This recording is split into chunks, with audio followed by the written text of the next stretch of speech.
મોર મેં આજ તોર પ્રતિજ્ઞા કા દે. દાદા ભીષ્મ, મેં મારા ભક્તની લાજ રાખવા હાટું થઈને મારી પ્રતિજ્ઞાનો ત્યાગ કર્યો છે. પરમાત્મા એટલો દયાળુ છે કે ભક્તની લાજ રાખવા માટે થઈને પોતાની પ્રતિજ્ઞાનો પણ ત્યાગ કરી દે. કબજો મળવો હોય તો ભલે મને મળે, મારા ભક્તને ન મળવો જોઈએ, મારા ભક્તને ન મળવો જોઈએ. મહાભારતનું યુદ્ધ પાંડવોને જીતાડી ધર્મરાજને ગાદી આપી અને ગાંધારીને મળવા ગયા છે. ગાંધારીએ કીધું છે, કૃષ્ણ,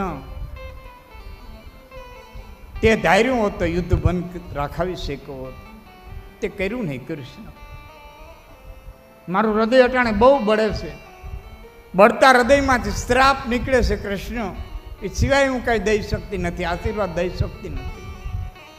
મારું કુટુંબ જેમ કપાણું એમ તારું કુટુંબ આથી 31મે વર્ષે કપાય. 36મે વર્ષે, માફ કરજો, આથી બરોબર 36મા વર્ષે તારું કુટુંબ કપાશે.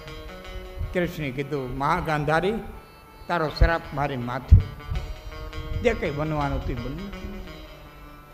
સમય ઘડી પલ આવીને વાર્યા. જે શામ જાંબુવંતીને પેટ જન્યો હતો, એ શામ જુવાન થયા છે. એની સાથે યાદવના છોકરા રમે છે. એક યાદવના છોકરાને પેટે મુસળ બાંધી અને સ્ત્રીના લુગડા પહેરાવી પિંડારાની અંદર, દ્વારકાની આ બધું પિંડારું આવ્યું છે, ક્યારેક જાવ તો જાય દો પિંડારે. પિંડારાની અંદર ઋષિઓ તપ કરે છે. ત્યાં ગયા છે. અમારા ભાઈના દીકરાના વહુને શું આવશે? ઋષિઓએ મસ્કરી જોઈ લીધી, ખીજાણા અને એટલું કીધું, જે આવશે, જે જન્મશે એનાથી યદુવંશનો નાશ થશે. ઉગ્રસેન મહારાજને ખબર પડી. કૃષ્ણને કીધું, કોઈ ઉપાય? કે ગહી ગહીને દરિયામાં નાખી દો. ગહી ગહીને દરિયામાં નાખ્યું. તણાતું તણાતું તણાતું ઠેઠ આપણા સોમનાથ પાસે પ્રભા ક્ષેત્રની માલિકો એ નીકળી છે. ભૂકી પાંદ નામના ઝાડવાના પાંદડાવાળા એ ઝાડમાં ઉગ્યા છે.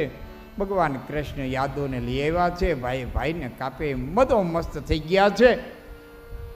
પાંદડા તોડે તલવારી થાય છે. બે પક્ષ પડી ગયા છે. અને બળભદ્રે કૃષ્ણને એટલું કીધું, કૃષ્ણ આ શું કરે? કૃષ્ણ આ શું કરે છે? કૃષ્ણ એટલું બોલ્યા કે ગાંધારીનો શ્રાપ પૂરો કરે છે, અને વાર નહીં વરે. કૃષ્ણ વાર નહીં વરે ભાઈ. કે કેમ? કે દ્વારિકામાં હતો તેથી મેં રાડું નાખી નાખીને કીધું તો કે હે યાદવા, ભૂતળાને પેટમાં નાખોમાં, હાથીના પેટમાં બોલે. આ ભૂતળાને પેટમાં નાખોમાં, હાથીના પેટમાં બોલે. નહીં માન. તમે શું કરવા જો? આ 3 નદી ભેરી થઈ મોટા ભાઈ. જો પવિત્ર સંગમ છે. આમથી હિરણ આવી, આમથી કપિલા આવી, આમથી સરસ્વતી આવી. હિરણ, કપિલા અને સરસ્વતી, આ ત્રિવેણી સંગમ. વયા જાઓ, તમે શું કરવા જુઓ? અને કૃષ્ણએ કીધું, તમે વયા જાઓ, તમે શું કરવા જોવો છો? ત્યારે બળભદ્ર બોલ્યા છે, કૃષ્ણ તું નથી જોતો? તું નથી જોતો? એ તું નથી જોતો એમ શબ્દ કીધા ને તે અખિલ બ્રહ્માંડના માલિકે હેઠું જોઈ અને બોરબોર પાણી પાડતા પાડતા એટલું કીધું, તો બળભદ્ર મારે કોકની રાહ છે, મારે કોકની રાહ છે, મારે કોકની વાટ છે. તમે યાદ આવો. શેષનાગનું સ્વરૂપ ધારણ કરી બળભદ્ર વ્યા ગયા. પગમાં તે પગ ચડાવી, હાથ રાખી પીપરાને ઓઠીંગણની બેઠો. દરા નામના પારાથી આવીને તીર માર્યું. સના પગનું તળિયું વિંધાણું, હાથની હથેળી વિંધાણી, માથાનું કપાળ વિંધાણું. પીપરાના થડમાં બાણ ગયું. દરા નામના પારાધીને એમ થયું કે મરેગલું નહીં, કોઈક મનુષ્ય આવી ગયું, દોડીને ગયો. ભગવાન કૃષ્ણને કીધું, મને માફ કરજે પ્રભુ. કૃષ્ણ કહે છે, પુણ્યશાળી આત્માઓને લોક મળે હું તને આપું છું, મને માફે કરી દે ને પ્રભુ. કૃષ્ણ કે ભાઈ આમાં માફની કંઈ વાત નથી. આમ માફની શું વાત? કે પ્રભુ મેં તને બાણ માર્યું કે લેતી દેતીના સંબંધ પૂરા કર્યા. ભાઈ લેતી દેતીના?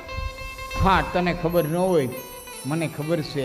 શેની પ્રભુ કે રામા અવતારમાં મેં દદી વાલીને માર્યો તો ને તેદીનું ઋણ મારી માથે રહી ગયું તું, આ તું છૂટો અને હું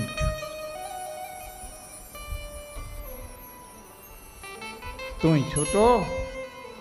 એ કર્મ પ્રધાન યા વિશ્વ કહીરા એ જો જસુ કરઈ તાસુ ફલ ચાખા.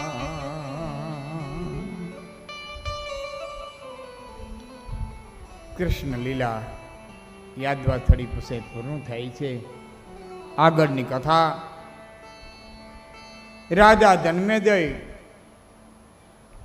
પૂછે છે, જે શક્તિ કૃષ્ણને બતાવવા માટે થઈને આવી હતી એ શક્તિનું મને ચરિત્ર કયો. ત્યારે ભગવાન વેદવ્યાસ કહે છે કે હે રાજા જન્મેજય, પૂર્વે પાતાળમાંથી એક મહિષાસુર નામનો દૈત્ય આ ધરતીના પટમાંથી આવ્યો છે. દાનવોનું એક વિચારધારા અને દેવોની એક વિચારધારા, આ બે હંમેશા માટે લડતી આવી છે. બે સંસ્કૃતિઓ સતત લડી. ક્યારેક દાનવ સંસ્કૃતિ શ્રેષ્ઠ થાય છે ત્યારે એનું આધિપત્ય આવે છે, ક્યારેક દેવ સંસ્કૃતિ શ્રેષ્ઠ થાય છે. આ બે વિચારધારાઓ કાયમી માટે આજે લડે છે. આજે તમારા મારા હૃદયમાં બે વૃત્તિ લડે છે, એક દેવવૃત્તિ અને એક દૈત્ય વૃત્તિ. આ સતત લડી રાખે. એક વિચાર એમ કે આમ કરાય, એક વિચાર એમ કે આમ ન કરાય. આ બે વૃત્તિઓ છે. એવા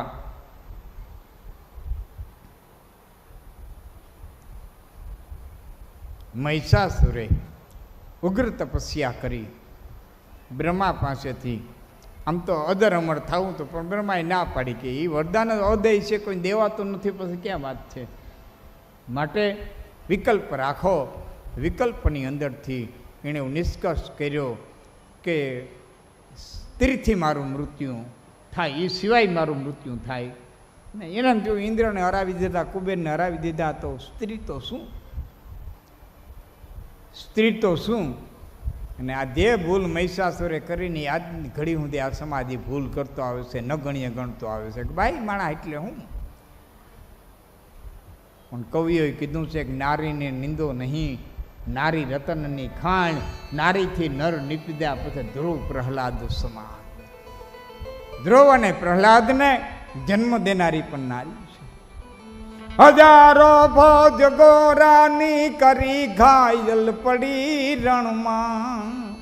કવિ કાગ લખે, હજારો ભોજ ગોરાની કરી ઘાયલ પડી રણમાં. એ હૃદયથી કાગઈ છે અવતરે ઝાંસીની રાણી. હૃદયથી કાગઈ છે અવતરે ઝાંસીની રાણી.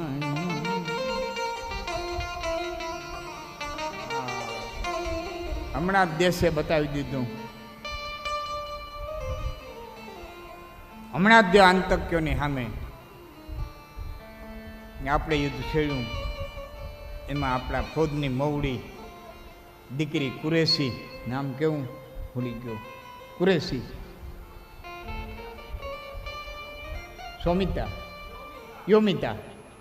યોમિતા શીલ પ્લેન લઈને ઈ ગઈ.